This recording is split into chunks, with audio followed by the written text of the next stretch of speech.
男人也被吓得倒退一步。这什么东西啊？我焦急地把门推开大一点，压低声音朝他喊道：赶紧过来，那后头是一只黑熊。男人听到我的声音，难以置信地看着我。下一秒，一只巨大的熊爪飞快地从门后伸出，男人根本来不及躲，就被猛地拉进门内。我惊恐地捂住嘴，我只听到男人发出一声短促的惨叫，但很快就没声音了。我赶紧关上门，很快我听到了令人毛骨悚然的咀嚼声，男人肯定是被黑熊吃了。最开始进入小伟家的维修工应该就是那只黑熊，他吃掉了小伟，然后又用小伟手机来回复我的信息。现在我完全暴露了我一个人在家的事实，可我如果坚持不开门的话，黑熊又怎么进来？我颤抖着点开手机里的帖子，想要寻找一些有用的线索。突然我看到了有网友问出了和我一样的疑惑，如果不开门的话，那黑熊不就进不来了吗？公寓那么多人，怎么可能都会被杀死？底下很快有人评论，你是不知道，听说那黑熊邪得厉害。我听附近的居民说，那黑熊能从窗户里爬进来。不是吧，美孚公寓一共有8层啊，它这么高怎么爬进来？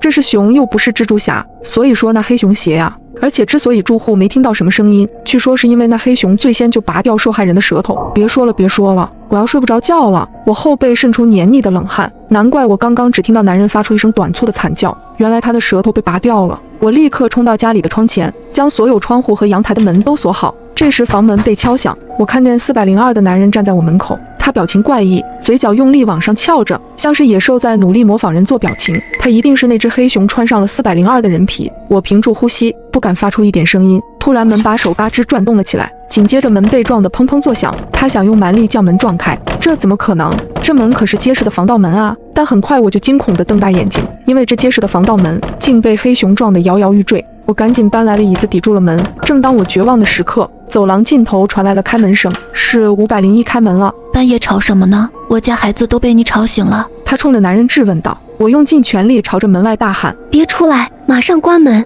！402男人的脑袋以极快的速度扭了过去。几乎同时，我听到门重重关上的声音，门外的脚步声朝着501走去。501给我发来了微信：门外那是楼下的402吗？怎么瞧着不太对呀？还有你让我关门，是他有危险吗？不知道怎么跟你解释，反正那不是402，也不是人。你锁好窗户，别让他从窗户爬进来。不管谁喊你都不要开门，现在待在家里才是最安全的。男人正在敲501的门。501妹子，能借我一点感冒药吗？我儿子发烧了，刚刚敲了半天504的门，他没开，我就着急了点，吓到你了吧？不好意思。我心里祈祷501可千万别信402的话。还好501也察觉到402不对，不出声也没开门。402见501也不开门，脸色瞬间变得十分阴沉。他正准备撞门的时候，拐角处突然传来一个女人的声音：老公，你怎么去这么久啊？502的水管还没修好啊，一直在漏水，而且漏的水全是红色的，看着怪恶心的。不好，402的老婆找来了。一瞬间，我不知该如何是好。如果开门